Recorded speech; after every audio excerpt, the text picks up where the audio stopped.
这个人拦在楚风与李潇身前，楚风都是感到惊讶。这个人楚风不认识，因为他也是此处的小辈，楚风是第一次见到他。说起来，先前楚风刚进入这座宫殿的时候，许多小辈都与楚风打招呼，大部分都是虚情假意，在白袍大人面前演戏，但楚风却也看得出来，有人是真切的欢迎自己的到来，而那个人便是此时拦在楚风与李潇身前的人。这个人看上去有些苍老，虽说是小辈，但却是一副中年人的模样，而楚风看得出来，他的真实年龄应该也90多岁，马上就要脱离100岁小辈的范畴。至于他的名字，楚风也知道，他叫做范畴。范畴，你做什么？此时李潇大怒，都是自家兄弟，这是做什么啊？给我范畴一个面子。算了，行吗？范畴笑嘻嘻地说道，给你面子，你算个屁。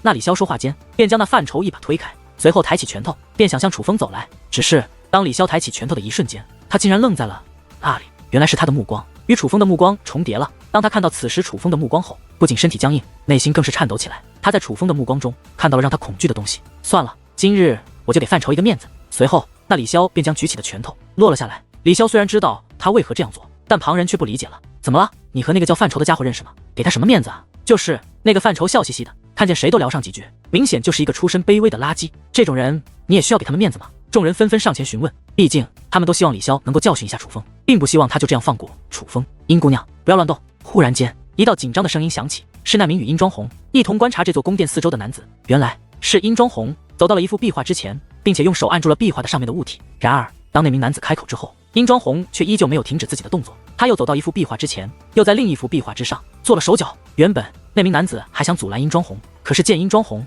触碰第二幅壁画之后竟无异动，他似乎也是意识到了什么，于是便不再阻拦。而殷庄红又向另外一幅壁画走去，如此往返，开始不断徘徊于这宫殿内的300多幅壁画之间。殷姑娘，这是在做什么啊？对于殷庄红这个举动，众位小辈感到不解。倒是楚风心里清楚，破开这座宫殿阵法的关键就是那318幅壁画，每幅壁画上面都有一个机关，但触碰这些机关是有一个顺序的，若是错了，哪怕只是错一环，也无法破开阵法。不过这壁画非常复杂，想要看破阵法，需要耐心观察，就连楚风也不知道破解顺序是什么。但是殷庄红想必观察已有1日之久，他应该是发现了这个隐藏的破解顺序。当殷庄红触碰最后一幅壁画之后，那些壁画便在同一时间散发出耀眼的光华。当壁画散发光芒的同时，一声轰鸣也是随之传来，那紧闭的大门竟然打开了，竟然真的是要破解阵法才能离开此处吗？此时那些一脸茫然的小辈才恍然大悟，直至此刻他们才发现他们搞错了，如果在这里死等，可能等一辈子这门也不会开。原来对他们的考验从打进入这座宫殿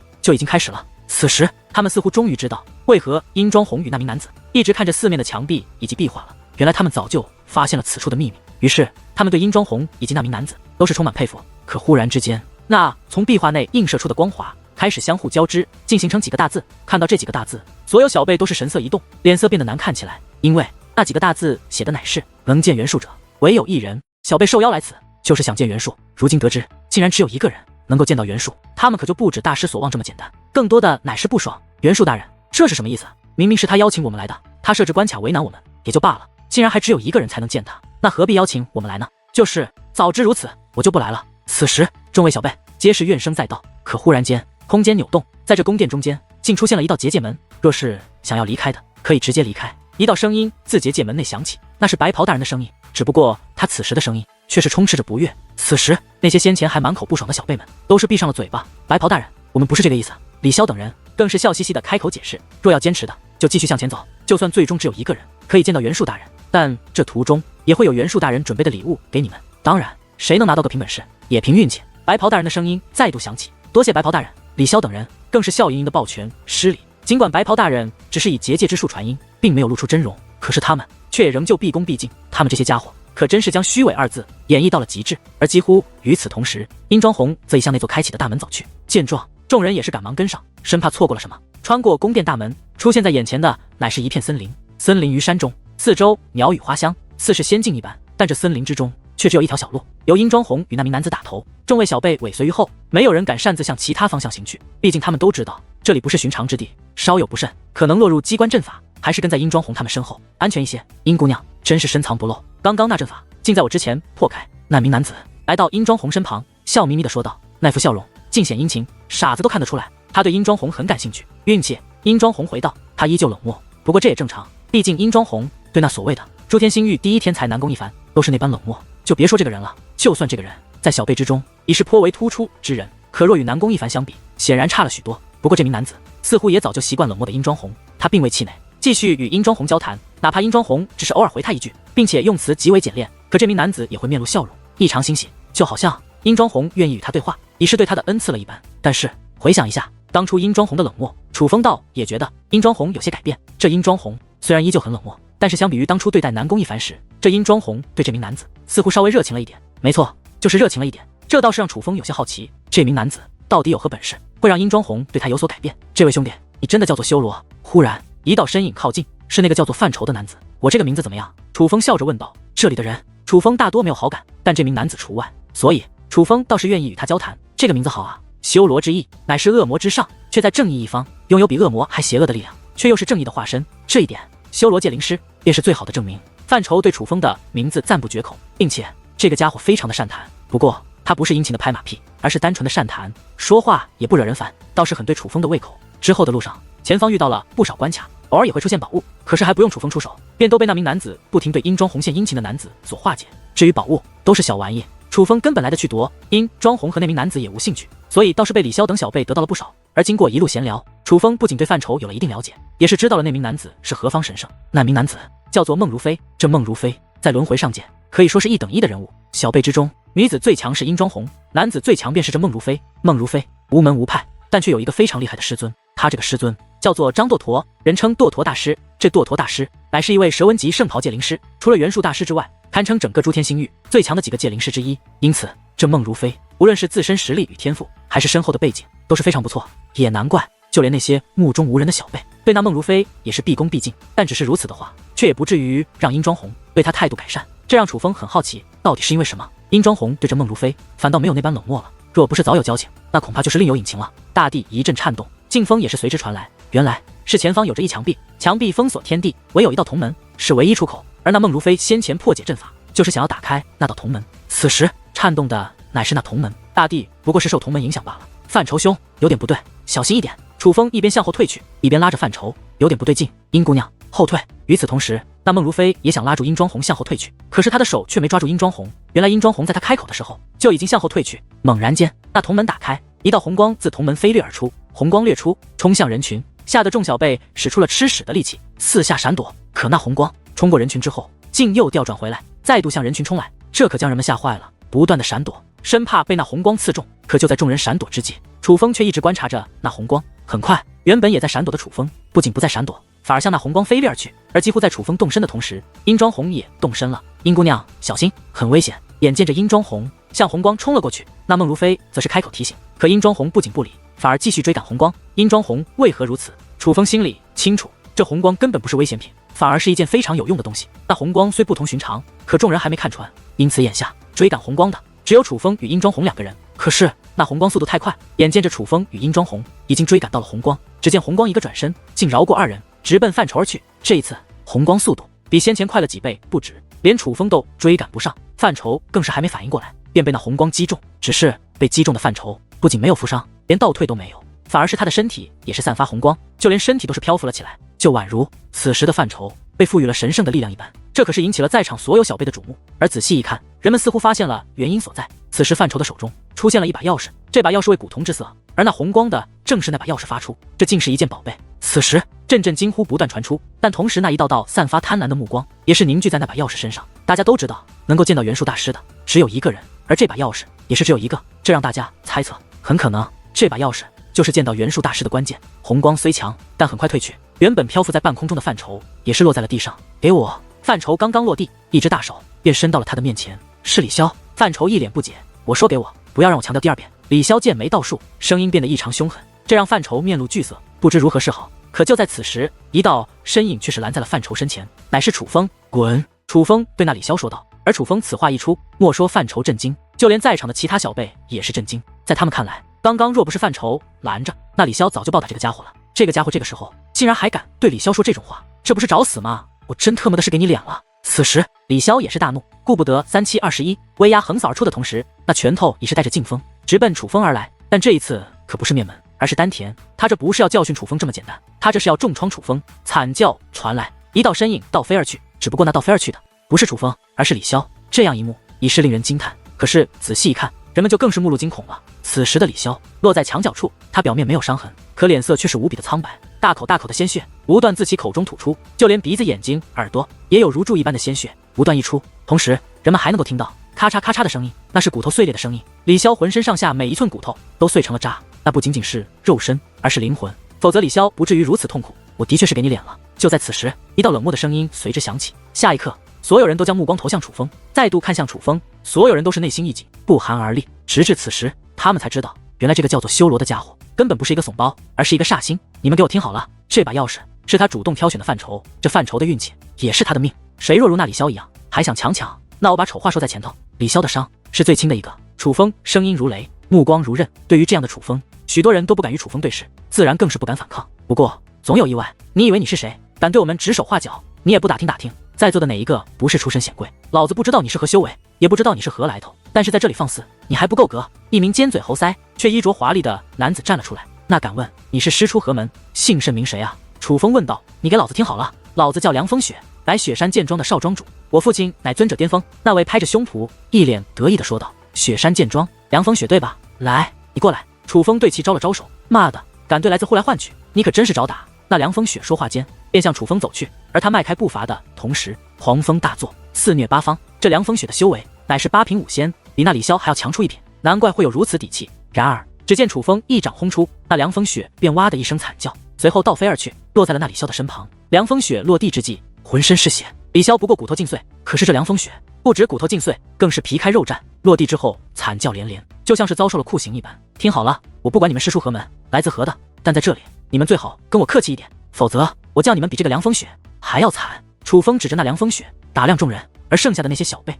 虽然内心气愤，可却连个屁都不敢放了。若非亲眼所见，简直不敢相信。此时那些瑟瑟发抖、目光闪躲、被吓得脸色惨白的众人，与刚刚那些对楚风冷嘲热讽甚至言语责怪的，竟是同一批人。范畴兄，走吧，有我在，保你安然。楚风转过头来对范畴说道。先前还凶神恶煞的他，看向范畴的时候，完全换成了另外一副嘴脸。修罗兄弟，谢谢你了，不过你这出手是不是太重了？范畴战战兢兢地说道。不重不重，若是还有人敢废话，我就让你看看什么叫重。楚风笑嘻嘻地说道。而他此话传出，那跟在他身后的小辈们可就心中一紧，这话不就是说给他们听的吗？威胁，这绝对是再明显不过的威胁。可是偏偏对于他的威胁，众小辈却是不敢反驳，因为现在他们已经知道，这个家伙可不是虚张声势，他是真的心狠手辣呀！小崽子，让你在这里狂，等出了这里，看我怎么弄死你！虽然这些小辈表面臣服，可是他们的内心却并未真的臣服，甚至看向楚风的目光偶尔还会闪过恶毒。尽管这些小辈心里恨极了楚风，可是表面上却不敢再招惹楚风，只能表面顺从，内心咒骂。而楚风却好像看穿了他们内心所想一般，稍微看谁不顺眼就会一顿臭骂，搞得那些人看到楚风就像看到了阎王一样，都躲着楚风走，生怕招惹到了楚风。而无奈之下，他们多次将目光投向孟如飞和殷庄红，甚至暗中传音，他们是想求助孟如飞制止一下楚风，毕竟在这里有能力制止楚风的就唯有孟如飞了。不过对于他们的求助，孟如飞与殷庄红却都不予理会，因为孟如飞的精力全都放在了殷庄红的身上，而殷庄红的精力全都放在了前方的阵法之上。起初破解阵法靠的是孟如飞自己的能力，但是后面看得出来更多的是靠殷庄红的提示。当然这里面应该只有楚风看出来了，其他人看不出来。在其他人眼中都以为他们能够一路畅通无阻，乃是孟如飞一个人的功劳。而一路前行，他们穿越了丛林，越过了高山，进入过地底，穿越过岩洞。此时身处在一道长廊之中，长廊四周皆是青铜打造而成，而长廊尽头则是出现了16道铜门，每道铜门大小相依，就连钥匙孔也是一样的，唯有铜门上面的符咒有所不同。符咒奇特，四画四字，若仔细观看竟然还会蠕动，而再收回目光却有发现乃是静止的。总之非常神奇。最关键的是那钥匙孔与范畴手中的钥匙吻合，这让人们知道若想打开铜门，凭借范畴手中的钥匙即可。不过机会似乎只有一次，所以必须一击即中，若是开错了门，可能后果不堪设想。范畴，钥匙给我。一番观察后，孟如飞已是有了答案，他伸出手向范畴索取钥匙，钥匙是范畴的，凭什么给你？楚风说道。楚风并不反感孟如飞，主要是不喜欢他那高高在上的态度，他刚刚的语气就宛如范畴是他的仆人，简直就是命令。而面对为范畴出头的楚风，孟如飞也是眉头微皱，眼中闪过不悦，但他并未说什么，而是对范畴说道：开第3道门。可他话音刚落，楚风便开口说道：开第4道。你是故意与我作对？孟如飞再度看向楚风，目光怒意翻腾。不是与你作对，而是做一个正确的选择。楚风说道。正确的选择？你凭什么做正确的选择？你以为你是谁？孟如飞凝声问道。楚风没有理会孟如飞。范兄，信我的没错，开第4道。可就在此时，一道威压忽然肆虐开来，许多小辈更是直接被吹翻在地。反应过来之后，所有人都是目光大变。但是那些小辈眼中不仅是金色，更多的乃是喜色，因为那威压乃是孟如妃的一品尊者。这孟如妃乃是一名一品尊者，在他们看来，此等修为在轮回上界的小辈之中已是巅峰存在。他们对付不了楚风，可是孟如妃绝对可以，不因别的，只因她是一名一品尊者。你刚刚耀武扬威，我孟如妃不与你计较，以是给足你面子。但是你敢插手我的事情，我就必须让你明白，这里究竟是谁说的算。孟如妃剑眉倒竖，长发飞舞，此时的她就像是一尊杀神，威风凛凛，同时煞气冲天。可是面对这样的孟如妃，楚风却是面无惧色，说道：既然如此，那我也就把话说清楚吧。在场之中，于我修罗眼中都是垃圾，当然除了他和他。说这话的时候，楚风将手指向了身旁的范畴以及孟如妃身后的殷妆红。且说完此话，又继续说道：你明白我的意思吗？你如果不明白，我可以说得再清楚一点，那就是我眼中的垃圾也包括了你，你找死！此时孟如妃勃然大怒，磅礴的威压如亿万猛兽一般向楚风冲击而去。然而只见楚风轻哼一声，随后一道劲风自楚风身体横扫而出，那猛兽碎，威压散，孟如妃更是倒飞而去，狠狠地撞在了墙壁之上。见此一幕，所有人都是倒吸一口凉气。他们没有想到，哪怕是一品尊者的孟如妃，在这个叫做修罗的家伙面前，竟也不堪一击。那么这个家伙到底是何修为？难不成他是一名二品尊者不成？混账！你竟然敢打我！你知道我是谁吗？你是不想活了吗？被击伤之后，那孟如妃的脸上更多并非是痛苦，而是愤怒。她非常的愤怒，在自己心仪之人面前被人重创，这让她觉得颜面尽失。而这一切都是拜楚风所赐。我知道你是谁，不用强调，你只需要知道，在我眼里，你与他们一样，皆是垃圾就可以了。楚风说道。那孟如妃本来还想说话，可话还未说出口，只听砰的一声，那原本落地的孟如妃便再度狠狠撞在了墙壁之上。是楚风！楚风如鬼魅一般来到了孟如妃的身前，并且用手掐住了孟如妃的脖子，硬生生的将孟如妃提了起来，按在墙壁之上。我修罗是一个明事理的人，你不招惹我，我不会招惹你，但我已经提醒过你了，所以你最好明白你的立场。我不会管你身后有谁撑腰，但只要你惹我不爽，我随时可以要你性命。楚风这话说的轻描淡写，可是目光却是冰冷刺骨。孟如妃与楚风对视，看到此时楚风的目光，那体内的燃烧的怒火瞬息便熄灭开来，甚至他的身体从内之外感受到了一股寒意。只从这目光，他便看得出来，这个叫做修罗的家伙不是开玩笑的，他是真的会杀了自己。修罗，你不要仗着自己修为强横，就在这里无法无天。你需要知道，孟如妃她不仅修为出众，她戒灵之术也是非常厉害。你的修为再强，在这里也发挥不出作用。这里有用的乃是戒灵之术。忽然一声怒喝响起，那是一名面容白皙的男子。自从楚风教训了李潇，就一直有人暗中传音于孟如妃，希望孟如妃能够教训楚风，而这名男子便是其中之一，并且他是最恶心的一个。这些人的暗中传音都能被楚风听到，所以他说过什么，楚风都知道。这个家伙不仅多次希望孟如妃教训楚风，更是在暗中传音中辱骂楚风。为了让孟如妃出手，更是诬陷楚风，说楚风一直盯着殷妆红的屁股看，简直是无耻至极。你这是在警告我？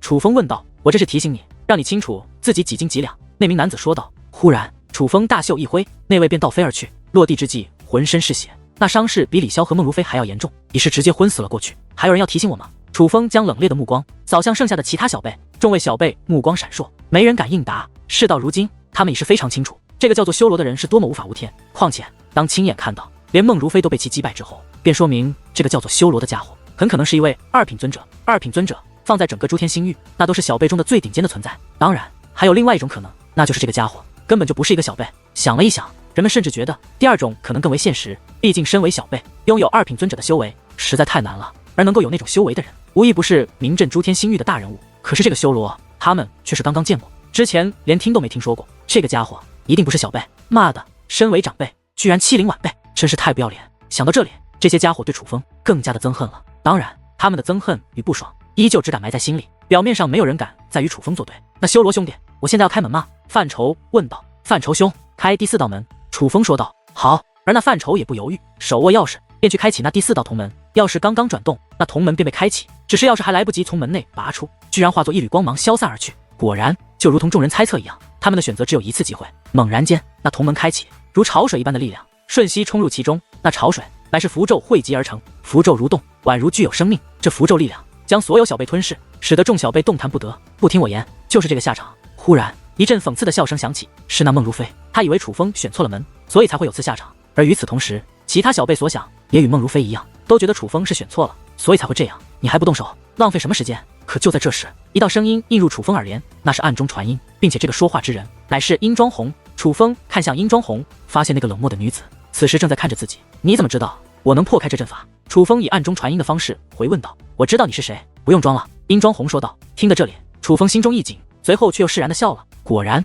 最终楚风还是没能瞒过殷庄红。看来从一开始，这殷庄红就已经知道自己是谁了。你这丫头真是冷漠，既然早知道我是谁，为何连个招呼都不打？楚风问道。不要浪费时间了，破阵吧。殷庄红说道。好吧，楚风淡淡的说道。猛然间，光芒大盛，竟盖过了那符咒汇集而成的浪潮。是楚风，那耀眼的光芒来自楚风体内，我没看错吧？这个家伙他竟然是圣袍界灵师。此时，众小辈更不淡定了，尤其是那孟如飞，更是面若呆鸡，目光复杂至极。若只是二品尊者，他们还能接受，毕竟在整个轮回上界，能有这种修为的人实在太多。可是圣袍界灵师可就不一样了，这在整个轮回上界，甚至诸天星域都是非常稀少的存在。而就在众小辈惊叹之时，楚风却已是开始了他的表演。磅礴的结界之力与那符咒浪潮形成了对抗，很快，那符咒浪潮便被楚风的结界之力所吞噬。而当符咒浪潮被吞噬之后，竟然出现了多件宝贝，有药草，有石头，有钢铁，皆是界灵师炼制物品所需要的材料。这些材料品质极佳，就连这些师出名门的天才小辈也是看得直流口水。老实说，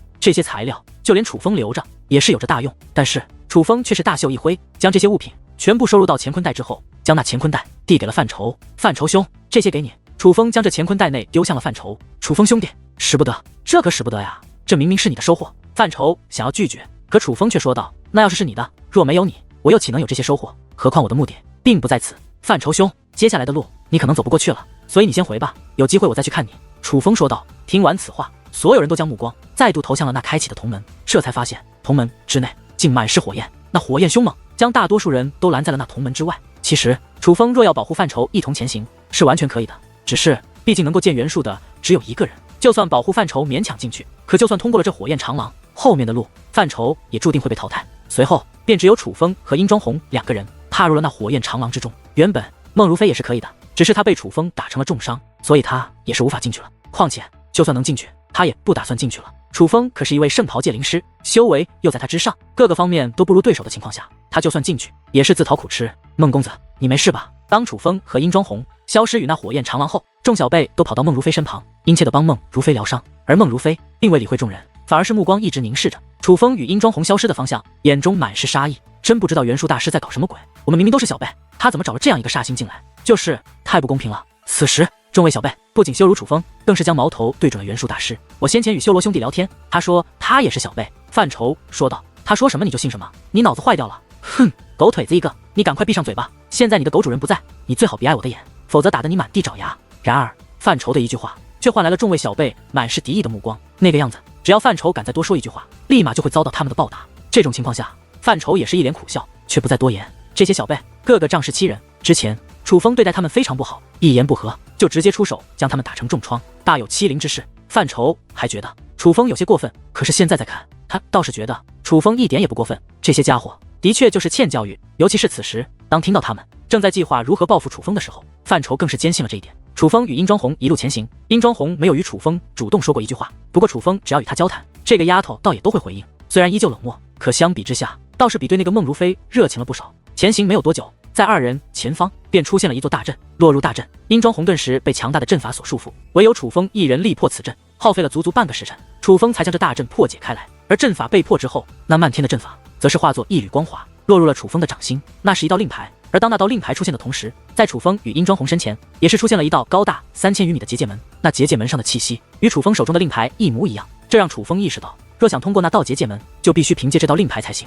刚刚的阵法很可能是最后的考验，而现在楚风便是最后的获胜者，他有资格去见元术大师，把令牌给我。可就在此时，一道冰冷的声音却在楚风身后响起，是殷庄红。楚风回头观望，发现殷庄红此刻的面容也是变得冷冽起来，并且殷庄红的目光之中满是威胁，就好像楚风若不将令牌交给他，他就会立刻对楚风出手一样。丫头，我看你这架势，我若不给你，还要强抢不成？楚风笑着问道。可殷庄红的面容却依旧严肃，他对我来说很重要，那你与我说说，你为何非要见元术大师？你说了，我便给你；你若要不说，那我便不给你。楚风以开玩笑的口吻说道。忽然，一股无形的压迫自殷庄红体内横扫而出，瞬息覆盖这片天地，是威压，并且是6品尊者的威压。丫头，你居然是6品尊者！看来诸天星域的最强小辈根本不是那南宫一凡，而是你这丫头。楚风笑着说道。早在第一次看见殷庄红的时候，殷庄红就展现了实力，只是那时的楚风还远不如殷庄红，所以只知殷庄红深不可测。而今日一见，殷庄红的真实实力果然没有让楚风失望。哪怕如今的楚风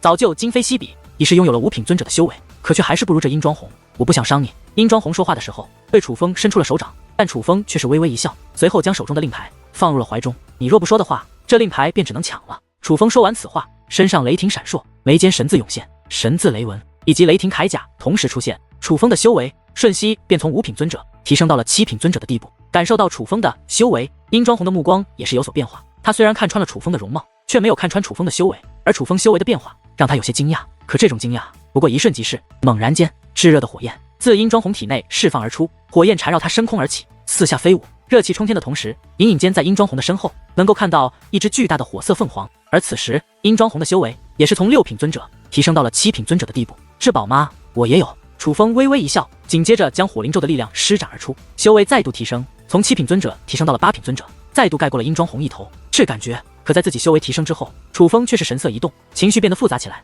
明明殷庄红那至宝所散发的乃是高温的气焰，热浪翻腾，此处就宛如岩浆深处一般。也就是楚风修为够强，周遭的建筑够硬，若是周遭的一切皆是寻常之物，只是那热浪就足以将周遭的一切化为乌有。尽管那热浪不会影响楚风，但楚风也承认那热浪的热度。可此时楚风竟然感受到了寒意，寒意刺骨，席卷天地。可是明明那热浪并没有消退，冷热2种气息竟然同时出现，并且皆是来自殷庄红的体内。再看向殷庄红，楚风能够看到道蓝色气体自殷庄红体内释放而出，那正是寒意的来源。天赐神力，这个丫头乃是天赐神体。楚风感叹。殷庄红一袭红裙，周身火焰燃烧，宛如火焰圣女。可是红裙乃是附加之物，至宝也是后来掌握，但天赐神力不同，那是殷庄红与生俱来的力量，寒气逼人的天赐神力。难怪殷庄红性格如此冷漠。天赐神力施展而出，殷庄红的修为再度提升，与楚风一样，皆是提升到了8品尊者的地步。枪！忽然一道寒光闪过，殷庄红手中出现一把长剑，指向了楚风，那乃是红玉央剑。看到红玉央剑，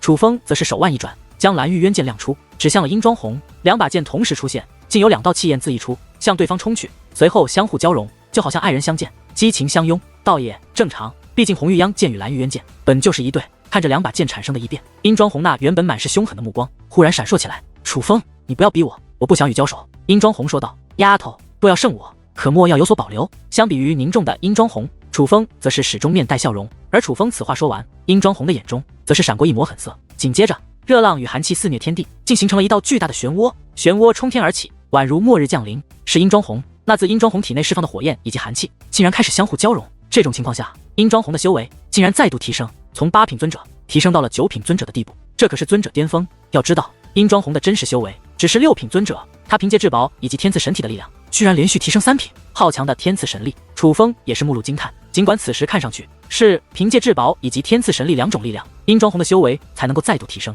可是楚风却能够看得出来，至宝不过是辅助力量，真正的力量乃是殷庄红的天赐神力。凭借天赐神力连续提升2品修为，这是少有人能够做到的事。从这一点就可以看出，殷庄红对天赐神力的驾驭已经达到了登峰造极的地步。果然，这个丫头才是真正的天才，在她的面前，莫说南宫一凡，就连灵狐鸿飞也是黯然失色。你非要逼我动手吗？殷庄红再度凝声问道。你赢了。而楚风则是笑了笑，随后收回手中的蓝玉渊剑，将怀中的令牌丢向了殷庄红。其实楚风还有天赐神体的力量没有施展，若非要打，他根本不惧殷庄红，只是他从一开始就没有想打，他只是想借机看看殷庄红的真正实力。果然，殷庄红并没有令楚风失望，握着手中的令牌，殷庄红再度看向楚风。你是在试探我？何以见得？楚风问道。不然为何不与我争了？殷庄红问道。你都这么强了，我争不过你，自然就不争了。楚风耸了耸肩。是吗？可是殷庄红的眼中却闪过一抹狐疑，该不会我掌握天赐神力这件事情也被你的眼睛看穿了吧？楚风笑着问道。可是听得此话，殷庄红却是对楚风翻了个白眼。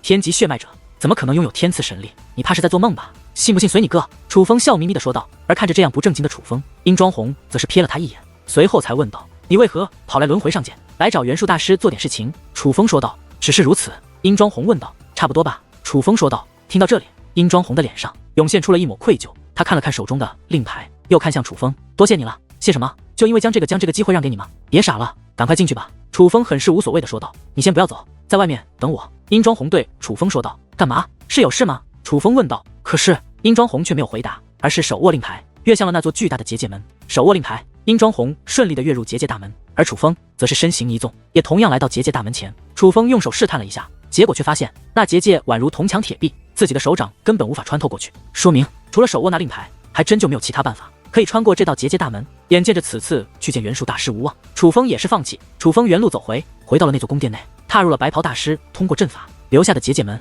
原本以为穿过那道结界门会回到另外一座宫殿。结果楚风穿过结界门之后，便发现他猜错了。穿过结界门，楚风进入了小型广场。小型广场下方就是下山的道路。此时，楚风的嘴角不由扬起了一抹淡淡的弧度。想不到白袍前辈竟也如此记仇。楚风知道白袍大人为何开启这道结界门，主要原因是李潇等小辈在得知只有一个人能够通过考验见到元术大师之后，便开始埋怨发牢骚。随后便出现了这道结界门。同时，白袍大人声音响起，告诉那些小辈，若想放弃，可以直接从结界门内离开。想到这里，楚风便也明白为何穿过结界门没有回到之前与白袍大人交谈的宫殿，而是直接来到了下山之路。定然是白袍大人因为那些小辈的埋怨而心生不爽，所以才将那结界门的另一个出口直接放置到了下山之路上。哎呦，这不是修罗吗？怎么这么快就出来了？还以为你最终能够见到元术大师呢。搞了半天，你也不过如此吗？可忽然间，阵阵充斥着讥讽的声音响起，紧接着数道身影也是出现在了四面八方。那些身影，楚风都认识，乃是李潇、孟如飞那些先前小辈们。他们此时不仅出言挖苦楚风，并且看向楚风的目光也是充满了不善。当然，他们的身后还有着不少人，有一些是单纯路过的围观者，但是其中一些老一辈人物，明显是李潇等人的前辈。看到这一幕，楚风就知道这些家伙是想要报复自己了。怎么，自己斗不过我就找人帮忙了？楚风问道。尽管对方找来了前辈撑腰，可是楚风能够感应的到，他们这些撑腰的人物最多不过是尊者巅峰而已。这种修为，楚风并不惧怕。虽说现在的楚风真实修为也不过五品尊者，可楚风若是施展全力，这些所谓的尊者巅峰还未必是楚风的对手。好一句斗不过，你身为一个长辈，以大欺小，恃强凌弱，你好意思吗？你！猛然间，一声怒喝响起，那是一名留着白胡子的老者。他怒喝响起的同时，一道威压也是横扫开来。这位乃是一位尊者巅峰的存在，而看他腰间的令牌，可以看得出来，他与那李潇那是同一门派。这位应该是那李潇的前辈，想教训我，还要看你有没有这个本事。面对李潇的前辈，楚风依然面无惧色。哼，我知道你是一位重文级圣袍界灵师，但就算如此，你就可以以大欺小，恃强凌弱吗？你不要以为你是一名重文级圣袍界灵师就可以任意妄为，欺凌小辈。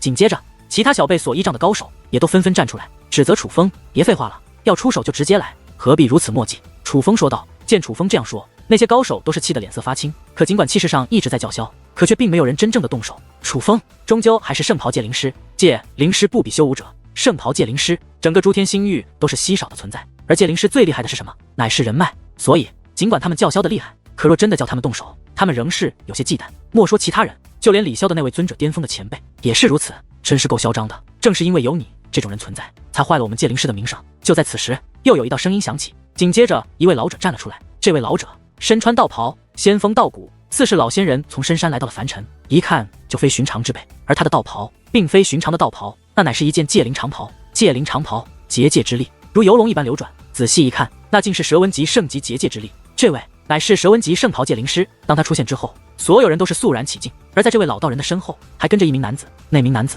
用充满怒意的目光看着楚风，在其脸上竟然还有着几分得意。而这名男子便是孟如飞。其实没看到这孟如飞的时候，楚风就已经猜到这名身穿道袍的老者是何人了。他定然就是孟如飞那位大名鼎鼎的师尊。此人名为张堕驼，人称堕驼大师。这张堕驼现身之时，霸气非常，不仅展现出了他那圣袍界灵师的水平，还将他那威压也是释放而出。只不过相比于他的结界之术，其修为倒是弱了一点点。他乃是一位尊者巅峰，虽说尊者巅峰已是不弱，可至少现在的楚风并不惧怕尊者巅峰的存在。可是张堕驼毕竟是轮回上界有名的大人物，当他出现之后，那些想收拾楚风的高手们顿时找到了主心骨，一个个的看向楚风，目光更甚。诸位，这等货色就当教训，你们不必手下留情。今日我张堕驼为你们兜底。张堕驼开口说道，他并没有打算亲自动手教训楚风，可能是觉得楚风这种货色不配让他亲自出手。可是他此话一出，却让李潇那些人的前辈找到了靠山，他们一个个的再度将威压释放而出。这一次可不是装模作样虚张声势，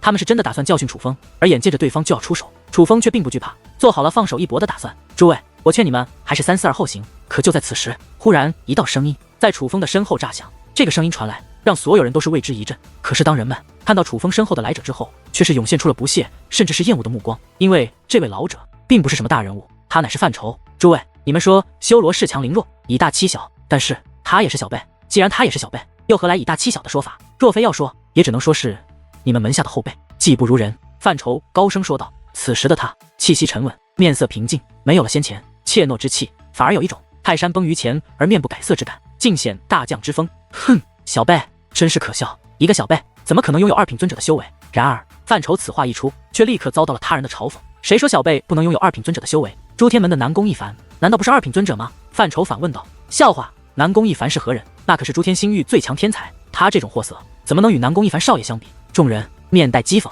觉得范畴所言宛如笑话一般。正所谓天外有天，人外有人，你们没有见过，不代表不存在。南宫一凡在诸天星域的确是首屈一指的天才，可若放眼整个圣光天河，怕是都排不上名次，就别说这整个浩瀚无边的修武界了。范畴说道。难道你想说此人是人外人，是来自其他星域的顶尖天才不成？真是无耻，为了替他辩驳，居然连整个浩瀚无边的修武界都抬出来了。你也不好好看看他那个样子，像是那种绝世的天才吗？此时众人已经不仅是讥讽这么简单，话语越发凌厉，并且目光越发不善。前辈，这个范畴与这个楚风乃是一伙的，你们不要与他理论了，他们本就是一丘之貉。就在此时，那李潇对自己身前的老者说道。原来如此，搞了半天是一丘之貉，难怪替这无耻之人辩驳。不过老夫不欺凌小辈，你现在滚开，老夫可以既往不咎，可你若非要执迷不悟，就休怪老夫不客气。听闻此话，那李潇的前辈指着范畴说道。与此同时，其他高手也是纷纷出言威胁。其实若不是此处围观之人越聚越多，他们可根本不会讲究高人风范，早就直接动手了。只是毕竟有围观者在，他们还是要保持风范的，所以才没有直接对范畴出手。可对于他们的威胁，范畴却是面无惧色，反而说道。今日这修罗我是保定了，你们若要执意出手，便休怪我不客气。你一个小辈竟也敢口出狂言，既然你如此不知好歹，那就别怪我们不客气。听闻此话，那些高手们顿时剑眉倒竖，紧接着威压便释放而出，是要对楚风与范畴出手。然而他们的威压刚刚释放而出，一股更为强大的威压便横扫开来，不仅瞬息将他们的威压吹飞开来，更是将众人吹得连连后退，就连孟如飞的师尊张堕驼也不例外。而仔细一看，所有人都是面色大变，就连楚风也是面露惊色。那强大的威压乃是至尊境，而最重要的是，那威压乃是自范畴的体内释放而出。众人看向范畴，目光满是惊恐，尤其是李潇等小辈。范畴在他们印象中乃是一个出身卑微、实力平庸的小辈，他能够受到元术大师的邀请，李潇等人都无法理解。可是这范畴此时散发的修为怎会如此强横？至尊境，他竟然是至尊境，比张堕驼还要强横得多。诸位质疑修罗兄弟，便是质疑我了。而就在众人不解之际，那范畴面容忽然变化，他化作了一名中年男子的模样，身材高大，面容俊朗，就连衣衫也是有了变化，一袭白衣，气度非凡，简直无可挑剔，一看就不是一般的大人物，元术大师。紧接着阵阵惊呼自四面八方响起，而这样的声音也是让楚风知晓这范畴的真实身份。搞了半天，这范畴就是元术大师，怎么是您？此时就连张堕驼也是满面紧张。虽说他在轮回上界是有身份的人物，可也只是在轮回上界，但是元术大师却是在整个诸天星域都有极重分量的存在，毕竟他可是轮回上界的最强界灵师。而李潇以及孟如飞等人就更是吓得脸色惨白，瑟瑟发抖，躲到自家长辈身后，连话都不敢说了。想一想，他们先前那般对待的范畴，竟然就是高高在上的元术大师，这可真是太岁头上动土，活腻了呀！面对众人慌张的模样，元术大师并未说什么，而是大袖一挥，一道结界门出现在众人身前。修罗兄弟，麻烦你穿过此门。元术对楚风说道。而楚风明白元术的意思，他直接踏过了那道结界门，安然踏过。所有人都是倒吸一口凉气，在场的基本都是界灵师，无论实力高低，却也都看得出那道结界门的作用。那是一道唯有小辈才能通过的结界门，楚风安然通过，也便代表着他的年龄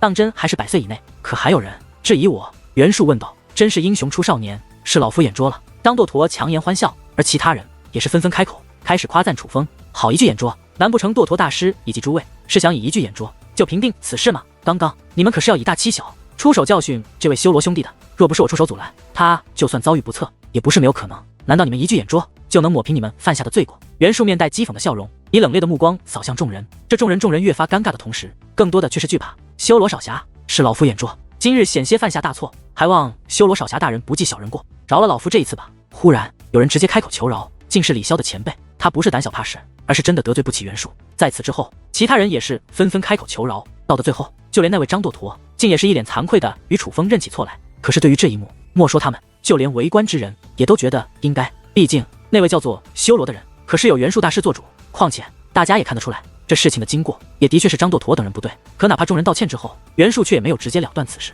而是看向楚风。修罗兄弟，你觉得这样可行？袁术开口后，楚风也是立刻回应，给元术大师一个面子。这件事情便算了。不过话说回来，你们轮回上界的这些修武者，何止是眼拙，我看心里也是瞎了吧？只因我是圣袍界灵师，就断定我不是小辈，真是可笑。楚风此话说出，张堕驼等人的心里都在吐血。楚风这话不就是在骂他们吗？可是偏偏他们就算心里再难受，却也是半句顶撞的话也不敢说。毕竟楚风说的其实倒也在理。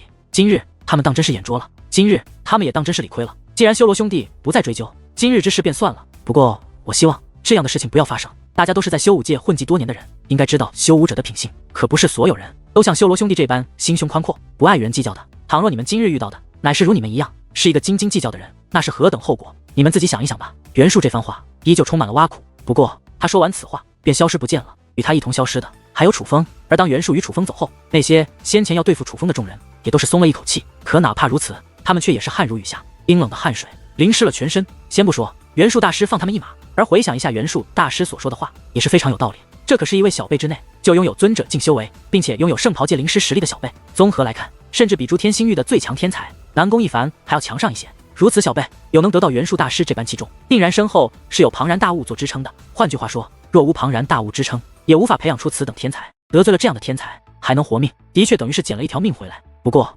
世事无绝对，哪怕大多数人都意识到了这个叫做修罗的小辈身后背景不简单，暗下决心，日后遇到定然要躲着走的时候，那张堕脱的目光却闪过了一抹阴冷。此时的楚风已经被袁术带到了一处幽静的地方，这是一座花园，花园坐落于悬崖之巅，悬崖对面有成群的瀑布飞落而下，此处景观当真极美。落于此处，就连心情也是变得舒缓了不少。想不到前辈就在我身边，可我却没有认出前辈，我真是眼拙了。楚风笑着说道。若不是袁术自己露出真容，楚风当真是没有看出一丝破绽。不要因为我的身份就称我为前辈，其实若非要算的话，我也没有比修罗兄弟大上多少，不如你我还是以兄弟相称吧。袁术说道。这不太好吧？楚风面露尴尬，毕竟袁术与牛鼻子老道乃是好友。楚风若与袁术兄弟相称，这件事若是被牛鼻子老道知道，不知道会不会打死楚风，与何不妥？我看修罗兄弟你也不像是这种居于小节之人吧？袁术问道。说来惭愧，其实我不叫修罗，我的名字叫做楚风。忽然楚风站起身来，此时他的面容也是开始变化，化作了自己本来的模样。他觉得袁术待他真诚，他自己也不该隐瞒于他。况且今日来此是有目的的，迟早都要摊牌，那不知楚风兄弟为何要隐藏名讳？袁术问道。随后楚风便将事情的经过告知了袁术，不仅将自己不想为家族带来仇恨，所以改头换面的事情告知了袁术，也是将自己此行的目的告知了袁术。原来楚风兄弟你便是师尊挚友的弟子。得知真相，袁术也是目露惊叹，他又惊又喜，并且甚是激动，甚至他站起身来，竟再度打量起楚风，那种炙热的目光竟然更加亲切了几分。